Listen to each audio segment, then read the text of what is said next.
You've probably seen the headlines: Kia engine failures, Kia recalls, Kia's catching fire. You've probably even seen YouTubers talking about them. But almost nobody shows you the documents behind those headlines. Not news articles, not forum posts, the actual records Kia submitted to the federal government that document when certain engine problems were discovered, how engineers investigated them, and how those investigations eventually led to recalls.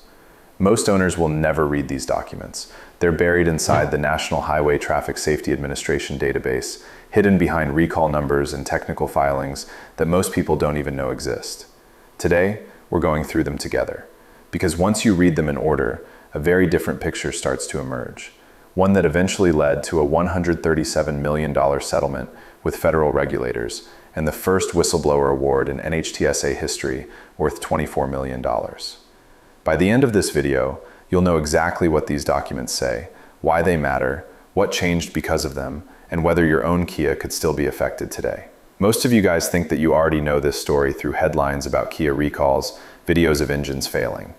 Maybe you've even heard someone joke that buying certain Kia models is just asking for trouble. At first glance, it seems like a story we've all heard before. An engine develops a problem, the manufacturer issues a recall, owners bring their vehicles in for repairs, case closed. But that's not how these stories actually begin. Long before a recall becomes public, something very different is happening behind the scenes. A customer reports an unusual problem. A dealership inspects the vehicle. Engineers take the engine apart, trying to understand exactly what went wrong. If they find something unexpected, they don't immediately announce a recall. Instead, they start asking more questions. Has this happened before? Have other dealerships reported the same issue? Are warranty claims showing a pattern? Could this affect more vehicles than just the one sitting in front of them? Every one of those questions creates more paperwork. Inspection reports, engineering evaluations, warranty data, technical discussions.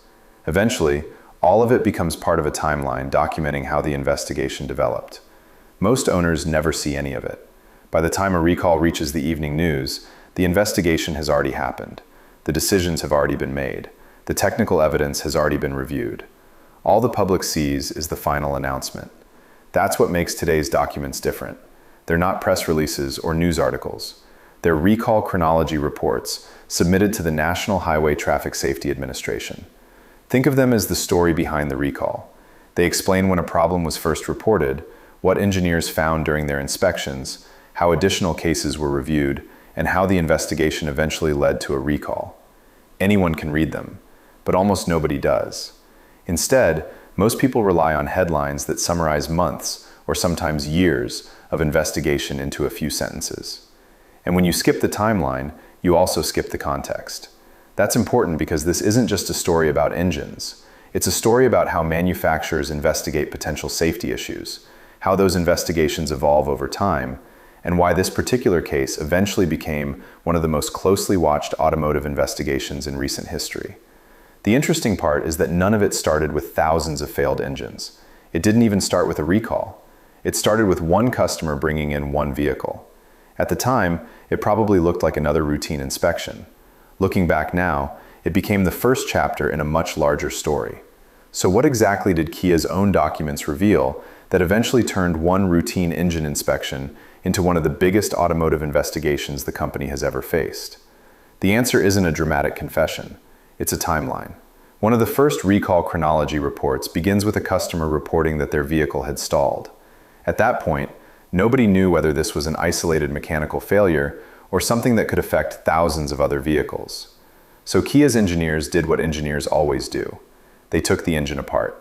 According to the chronology submitted to NHTSA, the inspection found a chipped piston oil ring along with scuffing inside the cylinder bore. Finding damaged components doesn't automatically mean a recall is coming. Engines can fail for many different reasons. That's why the next step wasn't to announce anything publicly, it was to investigate further. The chronology explains that engineers began reviewing additional warranty claims and field reports to determine whether similar failures were appearing elsewhere. That's how most recalls actually begin. Before there are recalls or headlines, there are engineers trying to determine whether they're looking at one isolated failure or a much larger problem. Is this one failed engine or the beginning of a pattern? That's exactly what these documents allow us to see. Instead of only showing the final recall, they show the investigation that happened before anyone outside the company even knew there was a problem. And that's the part of the story most owners have never seen. But if this started with just one stalled engine, what made investigators realize they might be looking at something much bigger than a single mechanical failure? The answer started revealing itself when engineers stopped looking at just one vehicle. According to the chronology, Kia began reviewing additional warranty claims and field reports to determine whether other vehicles were experiencing similar failures. Before we move on to the next maintenance tip, we've got something many Kia owners find useful. Our Kia Longevity Guide is a complete buying and maintenance guide packed with engine discussions, maintenance advice, and practical tips to help owners better understand and care for their vehicles. If you'd like to check it out, there's a link in the description below. That's a critical moment in any safety investigation. One failed engine might be bad luck. Two could still be a coincidence. But once similar cases begin appearing in different places, engineers have to ask a much bigger question. Are all of these failures connected? That's exactly what these chronology reports document.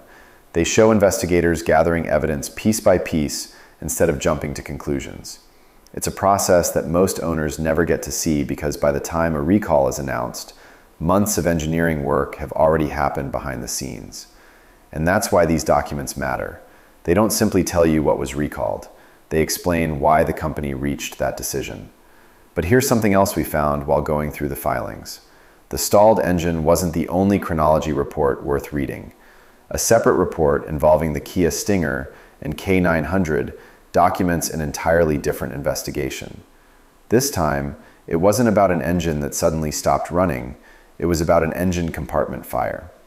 According to the chronology submitted to NHTSA, Kia headquarters informed Kia America after learning about a fire involving an oil leak from the turbocharger assembly. That kicked off another engineering investigation. Once again, damaged parts were inspected. Field information was reviewed. Additional cases were examined to determine whether the issue could affect other vehicles. Notice what's happening here. Different vehicle, engine, defect. Yet the investigation follows the same pattern. An incident is reported. Engineers investigate it. Evidence is gathered. The scope is evaluated. And only after enough information is collected does a recall move forward. That's why looking at multiple chronology reports tells a much bigger story than looking at a single recall notice. Instead of seeing one isolated incident, you begin to understand how safety investigations actually unfold inside a major automaker. And while all of this might sound like history, it isn't. Engine-related recalls involving Kia haven't disappeared. In fact, even in recent years, the company has continued announcing recalls affecting newer vehicles. One example involved more than 137,000 Kia Soul and Seltos models after a piston oil ring quality issue raised concerns about potential engine damage. Reports submitted to regulators included hundreds of complaints involving engine stalling, along with a small number of fires, eventually leading to another recall campaign. That tells us something important. This isn't simply a story about what happened a decade ago. It's a reminder that investigations continue. Whenever manufacturers or regulators identify evidence of a potential safety defect. So if Kia was already documenting these investigations and issuing recalls, why did federal regulators later conclude that the story wasn't over? And how did it eventually lead to a $137 million settlement and a historic $24 million whistleblower award? The answer is because the investigation eventually became about much more than engine failures. Engine recalls aren't unusual. Every major automaker has dealt with them at some point. What made this case different was what federal regulators concluded after looking at how information about certain engine defects had been reported. After a 3-year investigation, NHTSA announced a $137 million settlement with Hyundai and Kia in November of 2020. According to the agency, the settlement resolved findings that the companies had inaccurately reported important information relating to certain engine defects and recalls. As part of the agreement, both manufacturers agreed to significant financial penalties, investments in new safety systems, and independent oversight designed to improve how future safety concerns would be identified and reported. Think about what that means. This wasn't simply about fixing engines. It was about changing how potential safety defects would be handled going forward. And then, 1 year later, another headline appeared that surprised almost everyone. It wasn't another recall. It wasn't another lawsuit. It was an announcement from NHTSA saying it had issued the very first whistleblower award in the agency's history. The award totaled $24 million. According to NHTSA, the whistleblower provided information that significantly contributed to the investigation leading to the settlement. That's why this case became so significant. Not because one engine failed or because one recall happened. It became so significant because the investigation became important enough for federal regulators to issue the largest whistleblower award permitted under the program at the time. Now, if you've watched automotive YouTube for a while, you've probably heard people like Scotty Kilmer talk about Kia engine failures. He's warned viewers about certain Kia and Hyundai engines more than once, often pointing to recalls and engine fires as reasons to be cautious. And to be fair, this isn't about questioning whether these events happened. They did. The recalls happened, the engine failures happened, and federal regulators investigated them. But there's another layer to this story that often gets overlooked. Most discussions stop at whether Kia built unreliable engines. The federal investigation asked a different question. It wasn't only looking at the defects themselves. It was also examining how information about those defects was communicated to regulators. That's an important difference. One discussion is about reliability. The other is about safety reporting. Those aren't the same conversation. And understanding that difference is what separates the headlines from the actual documents. Before we look at what changed after this investigation, take a second to subscribe if you're enjoying the video. We spend hours digging through government filings, owner experiences, and technical documents so you don't have to, bringing you the information that rarely makes it into the headlines. Now let's see what happened after one of the biggest automotive investigations in recent history came to an end. So after a $137 million settlement and a historic whistleblower award, what actually changed inside Kia? And are today's owners still dealing with the same problems years later? Quite a bit changed. The settlement wasn't simply about paying penalties and moving on. It required both Hyundai and Kia to make changes to how potential safety defects would be handled in the future. According to NHTSA, the agreement included independent oversight, improvements to early warning reporting systems, and investments aimed at strengthening the company's safety processes. In other words, regulators weren't just looking for repairs. They wanted to reduce the chances of the same reporting problems happening again. Owners also saw changes.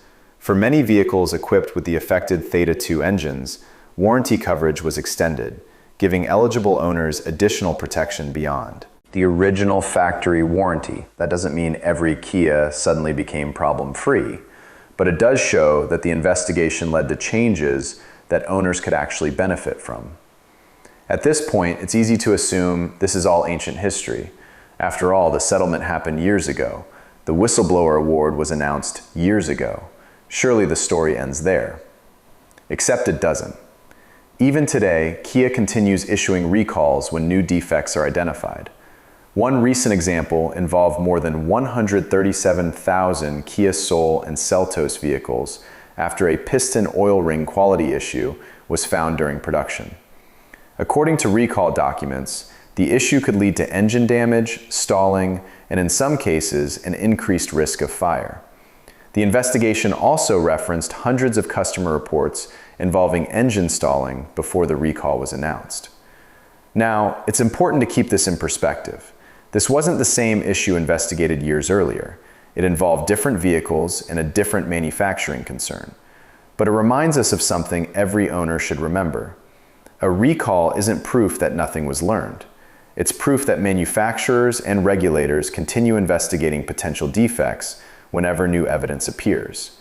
No automaker wants to issue a recall. They're expensive, they attract headlines, and they can damage consumer confidence.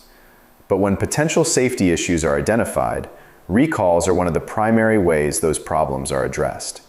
That's why today's story shouldn't leave you thinking every Kia engine is destined to fail. Instead, it should remind you how important it is to know whether your own vehicle has actually been affected, because that's where this story becomes personal. Not in a government filing, not in a lawsuit, but in your own driveway. So how do you know if your own Kia is one of the vehicles you should actually be concerned about? And what warning signs should never be ignored, even if your VIN isn't part of a recall? The first step is surprisingly simple. Don't guess, don't assume, and don't rely on someone else's experience online. Every Kia has a vehicle identification number, better known as a VIN. Think of it as your vehicle's fingerprint. When you enter that VIN into the National Highway Traffic Safety Administration's recall lookup tool, it checks whether your specific vehicle has any open safety recalls. Not your model, not your model year, your actual vehicle.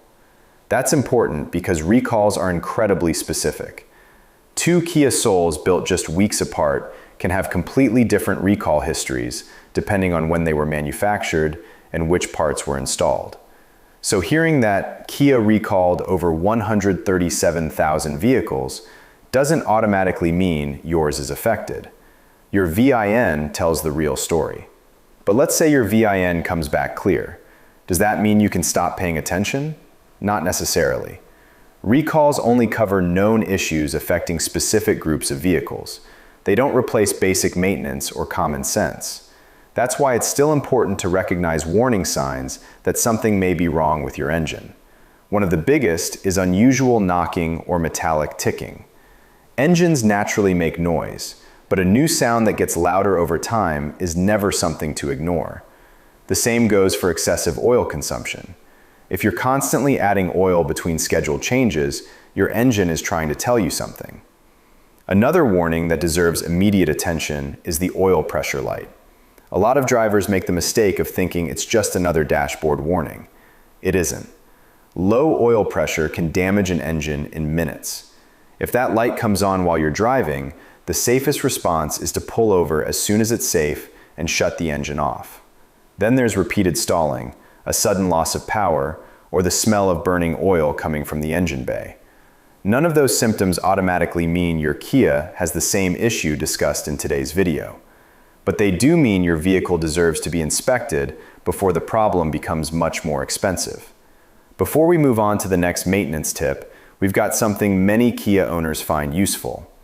Our Kia Longevity Guide is a complete buying and maintenance guide packed with engine discussions, maintenance advice, and practical tips to help owners better understand and care for their vehicles.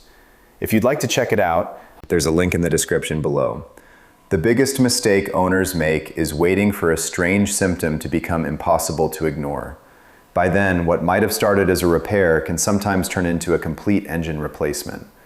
And that's really the lesson behind all of these documents. Every major investigation started with someone noticing that something wasn't right. One customer, one complaint, one inspection. Now we'd like to hear from you.